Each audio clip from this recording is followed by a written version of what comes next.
Goeiemôre, dit is dan 5 Mei 2026 vanoggend, lesing 4, die groot evangelie van Johannes, boek 4. En dit is gegee of gedikteer aan sy knegt in Duitsland in 1845 tot 1864, dink ek was die tyd wat hy geprofeteer het. En ons het dit oorvertaal van Duits na Afrikaans toe. Ons is nog steeds daar besig, hulle was nou op die skepe, hulle het uitgegaan om te gaan visvang, en nou het ons ook gelees wat het met Judas gebeur, hy het nou daar af na die stad toe gegaan, lekker pak slaag op die lyf geloop, en nou praat Yeshua, wat is nou besig om te gebeur. En dit is, ek wil het vir die nuwe mense sê, dit is nie in die skrif nie, maar dit is aanvullend tot die skrif. Die skrif is 'n kort beknopte opsomming van 'n man wat vir 3,5 jaar nooit 'n woord nonsens oor sy lippe gepraat het, laat kom het nie. Elke woord wat hy gespreek het, sê hy self, sal nooit vergaan nie. Die aarde en die hemele sal vergaan, maar my woorde sal nie. Nou as jy begin praat vir 3,5 jaar, kom ons vat net 12 ure 'n dag. Weet julle hoeveel bandjies kan jy volmaak vir 3,5 jaar? Dit is duisende ure, 10.000 ure. Nou wat het van daai woorde geword? Hy het dan gesê dit sal nooit tot niet gaan nie. Hy het dit behoue gebly, laat bly vir ons as laat reëns. Dit is wat dit is. En dit is reëns, water van die hemele wat binne in jou 'n verandering bring. Wanneer jy hierdie water inneem, dan ontstaan daar ware geestelike wyn in jou binneste. En dit is die gelykenis van water en wyn wat verander is by die bruilof. Die bruilof is die eenwording of die huwelik met Vader. Vader wie een is met Yeshua. En daai eenwording of huwelik vind nie buite plaas nie, dit vind binne in jou plaas. Sy gees as die oermanlike verenig nou met jou siel as die oergoddelike wese wat geval het. Dit is die huwelik. En dit moet plaasvind deur die liefde wat uitgeleef moet word en hierdie woorde wat vir ons wysheid bring. Net sy woorde bring wysheid. Ons het baie wysheid wat almal in ons koppe het. Ek het 12 plus 8 jaar gaan studeer. Daai is als wêreldse wysheid, dit beteken niks vir die gees nie. En dis alles dinge wat ons moet of ontleer of afleer of eenkant toe sit, sodat ons 'n geestelike wysheid kan bekom. En as ons hierdie goed lees, klink miskien nie op die man af nou as ons lees hier is wysheid in nie, maar daar is dieper betekenisse in elke woord wat hy gespreek het. Elke versie wat in die Bybel staan, het 'n dieper geestelike betekenis, anders as wat hy daar staan, soos wat jy hom lees. Dit is die verskil tussen sy woorde en ons woorde. Daar is altyd 'n dieper betekenis. Nou praat Yeshua, ons het intussen 'n ware reusevangs gemaak van uitmuntende visse en is in die oop see word ook die ronddrywende heeltemal naakte lyke gevind van 2 vroue wat nadat hulle in die hande van seerowers geval het, deur hulle van hulle algehele besit beroof was en lewend in die water gewerp is. Beide meisies van 19 en 21 jaar, baie welgevormd, was dogters van welgestelde mense uit Kapernaum. Hulle wou na Gadara reis en het vol vertroue oor see gegaan. Hulle skip en hulle bemanning was volkome betroubaar. Maar in die middel van die see ontmoet hulle 'n Griekse kaper, wat die skip geroof het. Die 4 skippers en beide die meisies verloor toe hulle lewe. Die 4 skippers word gedood en vervolgens in die see gegooi. Teenoor albei die meisies was die seerowers ietwat meer onmensliker. Hulle ontklee al 2 die meisies, verkrag hulle en werp hulle toe in die see. Die misdadiger sal vandag nog voor die aanbreek van die dag, deur die arm van geregtigheid en van die geregte doene kry, en hierdie duiwel sal hulle swaar straf nie ontglip nie. Nou, dit is nou net 'n verhaaltjie wat ons nou hier lees, maar tog is daar 'n dieper geestelike betekenis ook in hierdie verdrinking van die twee, verkrachting van die twee meisies. Meisies stel altyd organisasies of gemeenskappe voor, gemeentes eintlik. So, ons weet nou nie wie hier bedoel nie, maar dit is wat die dieper betekenis. Seerowers in hierdie geval is hulle wat op die nasies, die see is mos die tale, volke en nasies, rondgaan en kyk wat hulle kan roof, en dis agente van Satan. En so het hulle dan nou hierdie ou skippie, waar hierdie twee dames in was, het hulle nou so verskriklik aangeval. Ons gaan verder. Beide die meisies was met hulle hare stewig aan mekaar gebind en het dood op die water gedryf. Dit skep toe 'n heel goeie voorwaarde vir die neerlegging en wynproef en die daardeur moontlikerwys weer tot lewe bring van 'n verdrinkte, soos wat Risa dit bedoel het. Daarom word beide lyke in doeke toegewikkel en in 'n skip gelê. Daar was nou baie te doen en Markus weet nouliks hoe hy al die visse moes naderbring.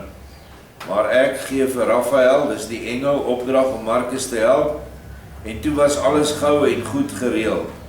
Risa ontferm hom egter oor die twee lyke, om te trag om hulle tot lewe te bring, en hy lê hulle neer, soos wat ek die vorige dag die lyke van die 9 laat neerlê. Hierdie Risa is nou 'n fariseer wat nou glad nie tot bekering kan kom en die almag en die krag van Yeshua kan insien nie. Toe Yeshua nou daai vorige 9 lyke laat lê het met hulle koppe onder toe vir 'n nag, dat die water kan uitloop, en hulle toe omgedraai het en hulle wyn gegee het, toe sê hy, maar dit, as hierdie man almagtig was, dan het hy nie sulke goed nodig om te doen nie, hy kan dan dit doen sonder dit. Maar Yeshua het ons in die vorige lesing gewys dat daar 'n baie goeie rede was hoekom hy dit gedoen het, want hy wou hulle nie ontstel nie. En baie keer as Yeshua met mense werk wie se geloof baie swak is, of lyk dit vir my in hierdie geval glad geen geloof was nie, hulle was heidene, het hy dit altyd so natuurlik as moontlik laat voorkom. Want hulle het wakker geword, mekaar gesien op die strand, nie geweet hulle is uit die dood opgewek nie, gedink hulle het maar net bewusteloos geword, en hulle dorp toe gestap. En dit was die rede hoekom hy al die dingetjies so gedoen het. Hierdie ou is nou regtig soos 'n klein brommertjie wat daar rond gaan, nou probeer hy dieselfde doen. Baie keer wat ons dit ook sien by die priesterklas in ons land. Daar was nou baie te doen. Thomas kom gou na Judas Iskariot toe, is nou op die kant van die wal, hy was nie saam nie, en vra hom 'n bietjie ironies of sy vistog dan goed afgeloop het. Ons onthou nou, hy het gaan vis vang in die stad wat afgebrand het, want hy het gehoor, die strate is van silwer en goud, en hy wou 'n paar dinge gaan stele daar. Judas Iskariot brom ietwat in sy volbaard, maar durf met Thomas geen twisgesprek aangaan nie. Want hy herinner hom dat juist Thomas hom tevore gewaarsku het, om nie na die stad te gaan om goud te soek nie, en dat hy dus geweet het hoe dit daar uitgesien het. Daarom swyg Judas Iskariot. Ek gee Thomas egter 'n wenk, ek Yeshua, om die goudsoeker nie verder in die noute te dryf nie, omdat dit weinig goed sou oplewer. In die geskiedenis van die nuwe Openbaring of die groot Johannes Evangelie sien ons gereeld dat Thomas en Judas aan mekaar is. Hulle het mekaar selfs vuiste ingelê, en Thomas voel baie sleg omdat hy so ou hier na die gemeente toe gebring het, of na die groep disippels toe, wat absoluut niks glo nie, en heeltemal altyd net wêreldse dinge wil doen. Hy is eintlik verantwoordelik vir hierdie man dat hy hom gebring het na die vergadering toe. En daarom probeer hy altyd die ou stil hou, dat hy nie nou weer nog 'n verder 'n swaap van homself maak nie. En dit veroorsaak dan dat hulle kort in mekaar se hare is. Nou sê Joshua, los dit, staan bietjie terug. Intussen pleeg 'n dienaar van Oran op koste van Judas 'n diefstal in die geldbeursie van Helena. Onthou nou toe Judas daar rondgeloop het op die kamp, toe hy na die tente toe gaan van hierdie Griekse koning en gaan kyk wat daar is, maar hy het niks gekry nie. Steel 30, dis nou hierdie dienaar steel 30 silwerstukke en loop toe vinnig na ons tafel toe en roep, 'n dief, 'n dief. Toe die geëerde geselskap op die see vis gevang het en niemand hier was nie behalwe die Romeinse soldate wat om die berg gelaar was en hulle oefeninge gehou het, moes ek vir my behoefte uit die groot tent uitgaan. Op daardie oomblik loop 'n leerling van die groot profeet wat u tereg u meester noem, die tent binne en ontvreem, nog voordat ek na die tent teruggekeer het, 30 silwerstukke uit die geldbeursie van die prinses. Interessant, dit is nou 30 silwerstukke, wat ook die prys was van Judas vir sy verraad van Joshua, wat nou later gekom het, ook 'n paar jaar later na hierdie insident.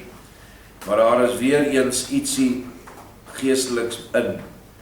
Toe ek die tent inkom, sê die dienaar, staan hy ietwat verleë in die tent, terwyl hy die grond met sy oë deursoek asof hy iets verloor het. Omdat hy vir my verdag voorgekom het, het ek hom op 'n bars wyse verjaag, en verskrik het hy dadelik die tent verlaat. Ek het eers niks sleg van die leerling van die groot profeet gedink nie, maar toe ek heen en weer in die tent loop, val die geldbeursie van die verhewe prinses my op, omdat dit nie meer op sy oorspronklike plek gelê het nie, wat vir my maar al te goed bekend was. Omdat ek as vertroueling nie onbekend is met die inhoud van die geldbeursie nie, neem ek die beursie en tel die kosbare inhoud en sien, daar kort 30 silwerstukke. Iemand anders as hierdie leerling wat ek alreeds genoem het, kon onmoontlik die 30 kosbare muntstukke weggevat het. Ek het dadelik gekom om dit nou heel eerbiedig aan te meld, sodat ek nie uiteindelik in my onskuld verdink sal word nie. Nou vra Helena, dis die dogter van Oran, sy is 'n prinses, neg, waarom verontskuldig jy jou dan nog voordat iemand argwaan teen jou opgewek het? Die bewaker sê, allergenadigste prinses, ek verontskuldig my nie, maar ek doen hier slegs heel gewoon wat my plig gebied. Die aangee van die diefstal wat absoluut verseker deur die leerling van die groot profeet gepleeg is. Helena sê, wanneer het jy dan, sonder my medewete en sonder my opdrag, die voorlaaste keer my geldbeursie gekontroleer? So sy sê, sonder haar medewete of opdrag, vertel hy nou hoeveel geld daar binne is. Die bewaker antwoord, dadelik nadat die verhewe allergenadigste prinses die tent aan my bewaring toevertrou het. Daar was nog presies 600 silwerstukke in. Nou is daar egter maar net 570.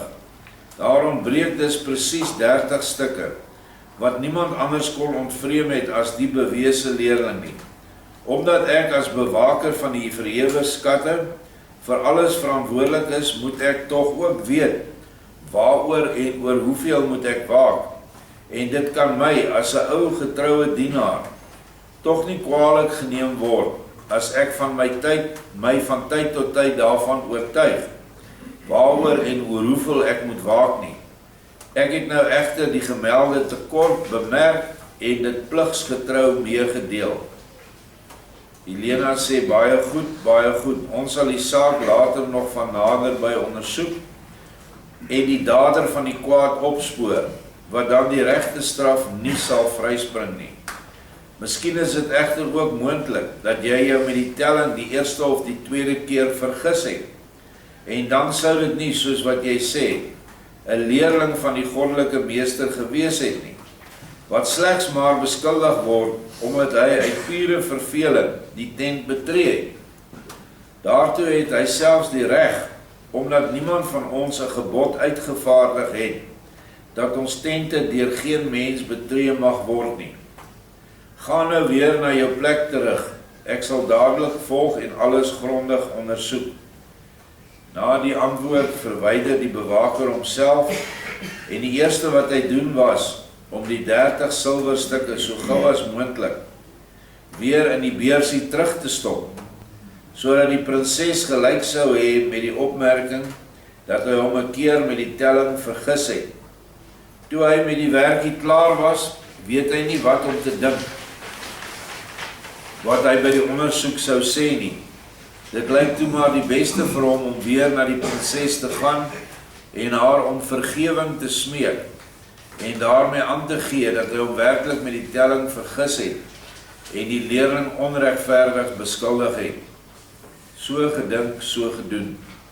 Na 'n paar minute kom hy weer terug, lê dit op die manier aan die prinses uit en vra haar tewens, omdat daar nou geen misdaad meer bestaan nie, om die beloofde ondersoek te laat vaar. Daarby sien hy egter baie bedremmeld daaruit, want hy weet dat koning Oran niks so swaar bestraf as 'n leuen en diefstal nie. Helena kry medelee met die arme drommel, van wie vroeër nooit enige ontrou verwag was nie, en sy sê vir hom, staan op en gaan aan met jou werk. Dit was nie mooi van jou, dat jy jou op so 'n lae manier wou wreek op die leerling van die meester nie, net omdat sy gesig jou nie aangestaan het nie. Hy het jou nog nooit iets anders aangedoen nie, en jy kon hom, al sedert ons hier is, nie vat nie. Kyk, dit was sleg van jou, en jy het die swaarste straf daarvoor verdien, want alles wat jy gedoen het, is nou aan my bekend. Nou begin die knegt te bewe en Judas Iskariot, wat op 'n afstand die twee gesprek aangehoor het, gaan na die knegt toe en sê aan hom, jy het weliswaar sonder enige rede sleg teenoor my gehandel, maar ek vergewe jou dit. Ek was inderdaad in die tent toe ek nog daar was. Het jy my grimmig tegemoet gekom in 'n hinderlaag en ek het toe weer weggegaan. Maar daar was glad geen sprake van 'n vergryp aan die skatte uit die tent nie. En ook al sou jy my nie so grimmig tegemoet gekom het nie, dan sou die skatte wat deur jou bewaak was, volstrek geen skade aangedoen gewees het deur my nie. Kortom, hoe dit ook al sy, ek het jou dit vergewe, maar met jou meesteres moet jy self maar sien hoe dit in die reine gaan kom. Nou, ek het eers gedink, ag, dis net 'n verhaaltjie, is eintlik nie nodig vir ons nie, maar omdat daar goed binne in hierdie gedeelte is wat 'n mens moet van kennis neem, dat daar ook vandag sulke teebeelde is, waar mense 'n grief het teen 'n ander mens, en omdat jy nie van hom hou nie, en dit gebeur baie hier op ons plaas, het is jammer om dit te sê, nie deur mense wat aan Vader trou is nie, maar hulle wat van die wêreld is, dan beskuldig hulle ander mense van die mees vieslikste dinge, en dan is hulle self eintlik die oorsaak daarvan. So dit gebeur ook in kerklike organisasies en ander gemeente groeperings. So ons moet nou net kyk hoe het hierdie Helena van Joshua opdrag gekry. Hoe moet sy nou hierdie ding hanteer? Die gewone ding is 'n dief moet onmiddellik, as jy hom beskuldig bevind, moet hy straf kry. Hierdie ou is 'n koning, hy kan hom in 'n tronk gooi vir jare. Ons gaan verder. Opskrif nou van hoofstuk 8 is uiterlike rus en innerlike aktiwiteit.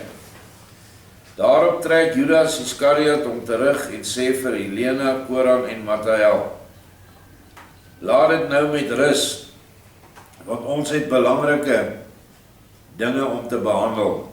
Behou die knegt en straf hom nie, want hy sou hierdie lelike streek nooit uitgevoer het, as hy nie deur 'n gees daartoe aangedryf was nie. Dis wat ons baie belangrik moet wees vir ons om te sien, as mense steel of lieg. Hulle is beset met 'n gees van leuns of 'n gees van diefstal, wat basies direk teen die naaste liefde gaan. Hy was egter daartoe aangepord, sodat hy ook vir ons 'n voorspelling kon doen. Dis hoekom ek dit so gehou het. Wat in vervulling sal gaan. Watter voorspelling is dit? Dis 'n voorspelling van 30 silwerstukke, wat Judas uiteindelik sou kry by die Joodse raad om Yeshua te verraai. Maar daaroor praat ons nou nie verder nie, want ons het nou baie belangriker sake om te behandel. Sirenius vra my egter heel verbaas, meester, wat dan? Dit skyn my toe, dat daar nou tog niks meer sou kon wees, wat nog belangriker sou wees, as dit wat ons almal hiermee gemaak het nie. Spreek tog, o meester, my hart bewe gewoonweg, van verlange om die nuwe voorskrifte en besluite te verneem en dan my daarby te hou. Yeshua sê vir hom, wees nog 'n bietjie geduldig, want alles het tyd nodig om ryp te word. Daarom sal daar nou vir almal rus aangebied word. Hou daarom nou saam met my 'n ruspose. Daarop rus almal. Onthou, hulle was nou op die see en dit was nogal 'n harde werk om al die visse te vang. Hulle het nie al die masjinerie en katrolle wat ons vandag het nie. Hulle moes daai nette met die hand uitgooi en die nette met die hand insleep, weer die nette dra tot by die vis hokke of visvyvers wat hulle noem, bakke waar die visse kan rondswem sodat hulle kan vars bly. Daarop rus almal en die aangeleentheid tussen Judas Iskariot en die bewaker van Oran se skatte, wat Oran en Michael nog tog baie onbelangrik gevind het, was afgeloop. Albei het baie belangrike regeringssake om met Cornelius en Festus af te handel, want vir Oran begin die tyd te druk, omdat hy al ernstig daaroor gedink het om met die groot waarheid wat hy gevind het, terug te keer na die volk waarvan hy koning was, en om hulle daarmee soveel moontlik geseën te maak. Hy wou koning wees van 'n verstandige en wyse volk, en nie van suiwer mense larwes nie, en masjiene wat hulle gedra soos diere sonder kennis en sonder wil nie. So wonderlik dat in daardie tyd tog 'n koning of 'n leier was, wat sy mense op 'n wysheidsvlak wou bring, waar dit tog beter is as mense, larwes of robotte.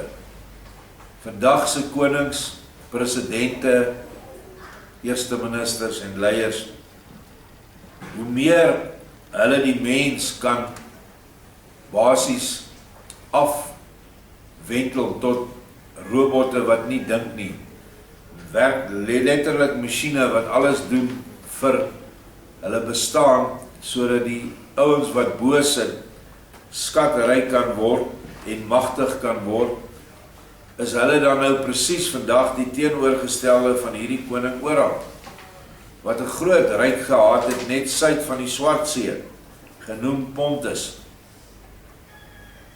Risa daarenteer hou hom besig met sy 2 lyke en dink slegs daaroor na, of hulle met die voorbehandeling wat deur hom waargeneem was, en uiteindelik deur die krag van my naam, nie weer in die lewe teruggeroep sou word nie.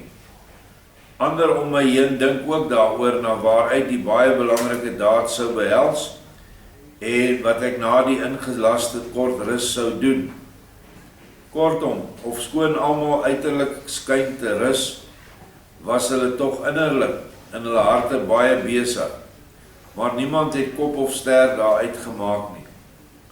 Philippot, Muriel en Kisiona plaas hulle hoofde of hulle koppe by mekaar en beraadslaag druk oor wat daar toch mag uitkom. Sirenius en Ebal en Jara dink toe ook diep na en kon niks bedink wat daar nou nog sou kon gebeur nie. Want hulle dink toe dat daar geen nuwe dinge meer te bedink was nie. Kom Yeshua hierdie goed hier neerskryf, sal ons nou die antwoord sien in die volgende paragraaf. Vers 6, Skabi en Jura, wat beide Persiese afgevaardigde sprekers was, sê egter vir hulle metgeselle, wat baie by hulle aangedring het. En die ander ding was, wat gaan die meester nou doen? Wat gaan hy maak? Al hierdie vrae, sê hy, hou op. Daarmee versoek julle Elohim se krag in ons harte. Wat weet ons van ons eie innerlike geaardheid af? As ons dan niks van onsself af weet nie, wat sal ons dan wel weet van die geaardheid van Elohim en van wat hy sal doen? Geaardheid van Elohim vir die nuwe mense is God. Elohim is die ander woord vir God wat ons gebruik. Ons weet egter goed dat alles wat hy sal doen, baie wys sal wees en heeltemal vir ons beswil. Dit weet ons tog. Laat dus maar kom wat wil, het sy meer of minder groots as die voorafgaande. Daaroor moet ons onsself nie oor bedruk maak nie. Ons is en bly handelaars en kan alles wat ons beswil beoog self baie goed gebruik. Uiteindelik het ons tog alles buitengewoon gevind, wat van hom af afkomstig was, die enige meester van die ewigheid en van die oneindigheid, van al sy tallose dade en werke. Omdat ons onsself dus nog nie by verre na self ken nie, kan ons ook nie weet wat ons, buiten alles wat ons reeds ontvang het, nog ontbreek nie. Hy weet dit egter en daarom kan hy dit wat nog moet kom, goed aandui as iets wat uitsonderlik is en wat buitengewoon belangrik moet wees. Want hy wat van ewigheid meester is van alle orde, kan tog onmoontlik by 13 of 14, maar altyd net by 1 begin te tel. En so weet hy beslis ook heel klaar en duidelik die volgorde wat vir ons innerlike lewensvoltooiing geskik is. Ons kan daarom baie rustig dit afwag, wat hy vandag nog alles sal onderneem. Hierdie baie wyse les bring die gemoedere van die Perse heeltemal tot bedaring, maar ook die gemoedere van diegene wat aan my tafel gesit het, kom tot rus en hulle wag met gespanne verwagting en vreugde op dit wat ek daarna ten aanskoue van elkeen sou gaan doen. Hier is vir my 'n baie belangrike les in die geestelike dimensie waarin ons nou beweeg op die aarde, dis aan die eindtyd. En ek sien daar's baie mense wat in plaas van om hulle besig te hou met die naaste liefde werke en die werke om hulle eie tempel skoon te maak, gaan dit net oor wat gaan gebeur, wat gaan die Vader nou oor ons laat kom, wat gaan môre in die eindtyd gebeur, hoeveel tyd is nog oor, hoekom, wanneer dit, wanneer dat, wat gaan Amerika doen, wat gaan nou in die Midde-Ooste gebeur, wanneer kom die Antichrist, wie is die Antichrist? Dis alles goed wat die mense so hulle lewens vol maak. En al klink dit alles geestelike goed, kennis wat dan heen en weer gegooi word. Ons het mense wat, hulle kom op die internet en hulle maak die wildste voorspellings. Ek wil dit nie eens profeseer noem, hulle voorspel. En dan, na 'n paar maande kom die goed nie uit nie. Hulle voorspel sommer nog die tyd ook. Hoor jy, op die 4de van die maand, daai dag, 10:00 die oggend, kom die oordeel. Of kom wat ook al. Dit is presies wat al hierdie mense nou besig mee was. Om te wonder wat nou volgende gaan gebeur. Wat gaan Yeshua doen? Die hele wêreld is in sy hande. Niks gebeur wat hy nie toelaat nie. Daarom moet ons innerlike eerder rustig begin een maak met hom en sê, goed, as Vader, kom ons vat nou die wreedste klomp mense op die aarde, is sekerlik nou die Jode, wat soveel mense uitmoor. Hy duld hulle, en hy is besig om op sy manier toe te laat, dat ander mense nou hierdie stryd veg. Hy laat 'n Ramaphosa toe om oor ons te heers. Waarom wil ek en jy skop daarteen? Hy laat 'n Julius Malema te kere gaan soos 'n malding en al die dinge sê wat hy sê.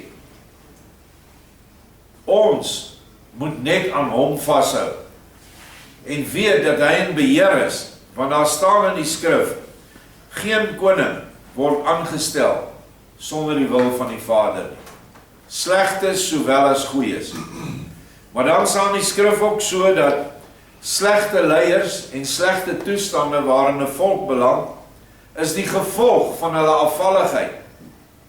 En hulle moet dan onder sulke leiers verdruk word. As jy kyk na die leiers net in ons land as voorbeeld, en jy gaan innerlik en jy vra vir Joshua, maar wat is aan die gang? Kyk net na die slegste blanke leier wat ons oor ons gehad het. Hulle het eintlik al van John Foster se tyd slegter en slegter geraak, meer omgekoop deur die wêreldmag, maar die een wat die prys gevat het, wat hierdie land ook vir 30 silwerstukke weggegee het, simbolies, maar dit was nie 30 silwerstukke nie, dit was duisende miljoene en biljoene rande wat hulle gesteel het, en goud wat hulle verduister het. Was dit klaar? Nou wie het hom gekies? Hierdie volk het hom gekies. Ek het nie vir hom gestem nie, maar ek moes my belê by die uitslag. En toe kom 'n Mandela, wat nie eers Mandela was nie. Mandela is al baie lank terug dood, voordat hy tronkstraf uitgedien was. Toe kom hierdie wese wat hulle in Engeland opgelei het, hoe om eendag president te wees. Toe kom hy en hy is toe nou die president. Hy is toe nie te sleg as 'n mens na die wreedaardigheid van hierdie wesens kyk. Die een wat dood is in die tronk was 'n terroris. Hy is nie tronk toe omdat hy lekker goed gesteel het nie. Hy is tronk toe omdat hy 'n moordenaar was van baie mense. En hy het hulle met bomme en hy het nog kaders gehad wat met AK's die mense aangeval het. Julle mense wat jonk is, ken nie meer die Pretoria bom nie. Julle ken nie meer die stasiebommings in Johannesburg. Maar dit was als deur hom, maar hy het hom toe self gematig en hy het dan probeer om 'n mate van balans te handhaaf. Toe die volk nie na Vader draai nie, nog steeds nie aan die slegte leier wat ons gehad het, nou hierdie ene nie, 'n vreemde volksvreemde leier. Toe bring hy 'n erger een, in Bekkie. Toe nog 'n erger een, Zuma. En toe die volk het nog nie geluister nie. Toe wek hy hierdie ander lotte op. Hierdie Ramaphosa wat nou oor ons is seker die grootste krimineel wat daar is. En die een wat die blanke, die behoudende blanke, die meeste haat van almal. Hy is baie groot vriende met die manne met die geld, wit of swart. En so ook sy sidekick Malema. As julle nog nie dink dat die twee saamwerk nie, moet julle oë oopmaak. Dis hoekom hulle gesplit het, sodat hulle kan sê, hoorie, maar ons kan nie wegbeweeg van grondonteeneming en BEE nie, want anders te gaan Julius se mense ons uit die stoel uitlig. Dis maar 'n taktiek wat hulle gebruik, wat oral in die politiek, wat vol leuns is gebruik word. So, dan sê ons eerder, laat ons berus daarby. Ons hoef nie met hulle saam te heel nie, maar om nou op te staan teen dit, sonder Joshua se seën, is ook nie reg nie. En om heeltyd te top en te bekommer, wat gaan nou gebeur, en wanneer gaan dit, en wanneer gaan dat gebeur, is sinnelose tydverdryf. Waarmee ons moet besig hou is, om hierdie volk, wat in nood is, te help. Want daar is nog genoeg geld in hierdie volk. Moenie 'n fout maak nie. Maar die volk se harte is nie sag vir hulle arm medemense nie. Hulle is hard en ongenaakbaar. En ons wat aan die onderpunt van die ketting staan, wat altyd moet ontvang, want ons kan nie bestaan sonder skenkings nie, weet hoe dit gaan. Daar is hier en daar mense wat werklik vanuit hulle harte dit doen, en dan is die grootste gros, dis maar 'n klein ou persentasietjie, 1 of 2%. En dan is daar van hulle wat dink as hulle 1/10.000ste van hulle skatte gee, dan is dit 'n verskriklike groot gawe wat hulle vir Vader gee. Vader vereis van die mense 10de, almal weet dit. Maar 'n tiende is als goed genoeg as jy miskien R100.000 het kry, 'n jaar dan gee jy 10.000. Nou skielik as jy geseënd en jy 100 miljoen, dan gee jy 20.000. Dis waar hy kom en sê, waar my volk gee vir my hulle 10.000ste of 100.000ste deel. Hy sê, dit is vir my 'n gruwel. So ons moet ophou dinge probeer beredeneer en onsself besig hou waaroor ons geen beheer het nie. Die oomblik wanneer die oproep instruksie sal kom van Joshua om te sê veg vir my, sal dit eerstens met die kennis wat ons nou het nie wees met gewere en kanonne en tanks en allerhande goed nie. Sy opdrag het gekom in 2015 om die Gilgal wiel op te rig. En elkeen wat afstap daar en 'n kring maak en bid en seën uitspreek, veg. Ons is in die stryd. En daai woorde wat ons uitspreek, soos wat ons nou gister van Karen se lesing verneem het, daai woorde het soveel krag wat ons uitspreek in die eter. Dit staan alle ander woorde wat uitgespreek word deur hierdie boosaards, staan dit teë. Onthou, elke oggend spreek alle Indiërs vanuit hulle moskees vervloekinge uit op die blanke besighede en seëninge vir hulle besighede. Al die sangomas kom en hulle gooi dolosse en allerhande goed en brand en bloei allerhande soorte diere, sodat hulle mense bevoordeel kan word. En die arme Christen, hy doen niks teen dit nie. Want hy weet nie daarvan nie. Hy glo ook nie daarin dat bose geeste 'n beheer oor jou en my lewe kan voer nie. Dit is hoekom hierdie land vandag so min goddelike geestelike krag het. Want die Christen staan hulle nie in gebed teen nie. Ons hier op die plaas staan hulle teen. Maar is 'n klein groepie mense, maar gelukkig het Vader nie massas nodig nie. Hy het 'n Joshua gebruik. Hy het enkelinge gebruik om sy werk te doen, of klein groepies. Toe Joshua het met klein begin en hulle het Jerigo laat val teen die magtige Kanaaniete. Gideon het met 'n klein bendetjie, noem die skrifte, van 300, het hy die hele groot Filistynse mag op loop gelaat jaag. Het hulle weggehardloop en mekaar doodgemaak. En so het Vader vandag ook nie meer 'n groot mag nodig nie. Hy het net 'n getroue mag nodig wat hulle swaarde skerp maak. Die swaard is die waarheid. En die waarheid maak jy skerp deur inligting te kry wat van hom uitgaan. En waar jy jou besig hou met naaste liefde werke. Help nie jy predik die liefde of praat die liefde nie, jy moet die liefde doen. En almal van ons het 'n geleentheid, selfs die mense wat die bandjie hoor vanmôre, in elke dorp is daar mense wat hulp nodig het, volksgenote wat swaar kry en wat miskien jou ou skoene kan vat, wat nog steeds nie jou 10de is nie. Jou 10de moet dit wees van jou beste. In die volk se tyd toe hulle offers gebring het, kon jy nie 'n brandsiek koei gebring het of 'n bil wat nie meer 'n bil is nie. Jy moes beste van jou goed bring. En so wil Vader ook van ons die beste van ons deel hê. En dit kan jy nie vir hom gee nie, want wat moet hy nou met die goed maak? Jy gee dit vir sy geringstes, want hy sê, as jy dit vir die geringste doen, dan het jy dit vir my gedoen. So eenvoudig soos dit. So, kom ons kry ons denke reg en hou ons besig met dit wat saak maak. Naamlik om ons innerlike reg te kry en ons innerlike band met hom te versterk. In steede van hierdie ellelange, wat gaan môre gebeur? Gaan hierdie gebeur? Gaan die nag van die messe kom? Waar gaan ons? Moet ons Noord-Kaap toe vlug? Moet ons dit doen? Moet ons dat doen?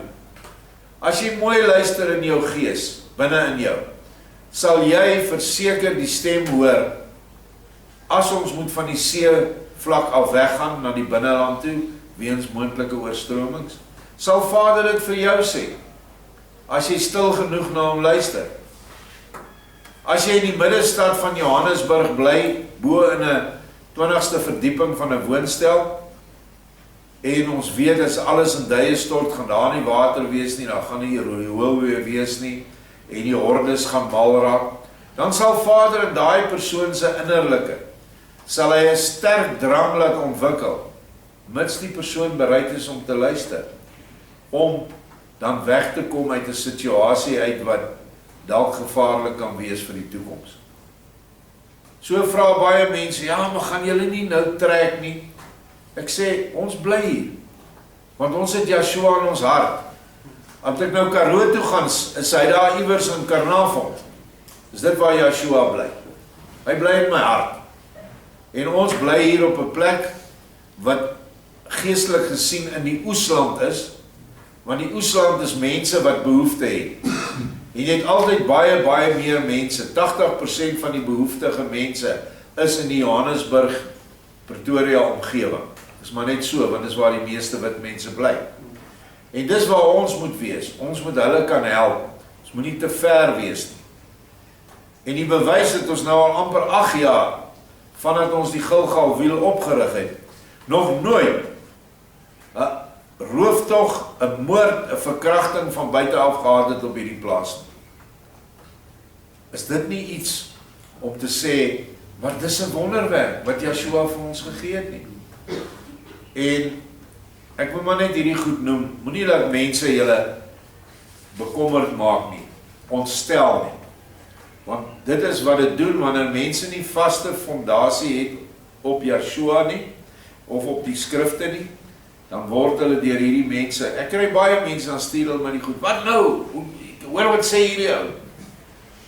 Sê ek, hoorie so, hoe kan jy so vinnig, nadat jy vir jare al hierdie woorde van Yeshua gehoor het, waar jy nou vast behoort te staan op die rots, jou deur 'n mens wat jy nie eers ken nie, wat gewoonlik in Amerika sit, of in Engeland, nou van die spoor af laat bring, moet dit nie toelaat nie.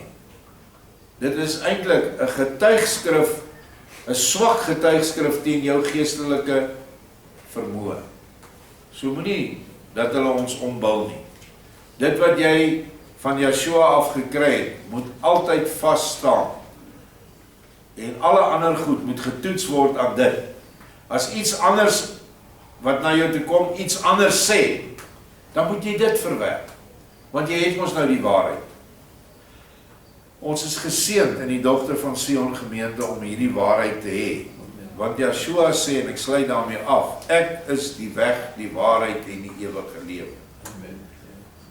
Nie Facebook nie, nie TikTok nie, hy. Dankie. Amen.